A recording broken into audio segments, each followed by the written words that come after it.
আমি মোহাম্মদ রমজান খান।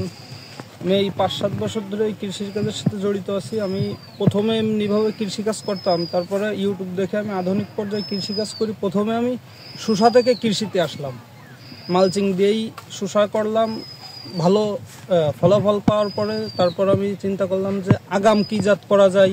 তারপরে আমি আগাম টমেটোর চাষ করলাম। এই যে এখন আমি বাহুবলী জাতটা করেছি, মনে করেন আগাম মালচিং দিয়ে করার পরে দেখা যাচ্ছে ১৮০ থেকে আমি বেচা বিক্রয় শুরু করেছি। তারপর যদি কোনো মানে সমস্যা হলে আমি কৃষি অফিসে যোগাযোগ করলে তারা আমাকে সর্বোচ্চ সহযোগিতা করে যতদূর সম্ভব।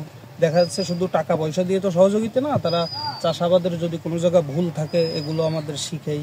তারপরে দেখা যাচ্ছে এই টমেটোর সাথে সাথী ফসল হিসেবে কি চাষ করা যায়, সেই জন্য বাঁধাকপি চাষ করা শিখেছে। যে ওই সাথী ফসল হিসেবে বাঁধাকপি চাষ, সেটাও আমি ৮০ টাকা থেকে শুরু করেছি বেচা বিক্রয়। সে এখন শেষের দিকে হয়ে গেছে পাতাকপি, তবে টমেটোটা এখনও আলহামদুলিল্লাহ আছে। আর এবার ১০ বছরের ভিতর এবার টমেটোর দাম ব্যাপক ভালো যাচ্ছে।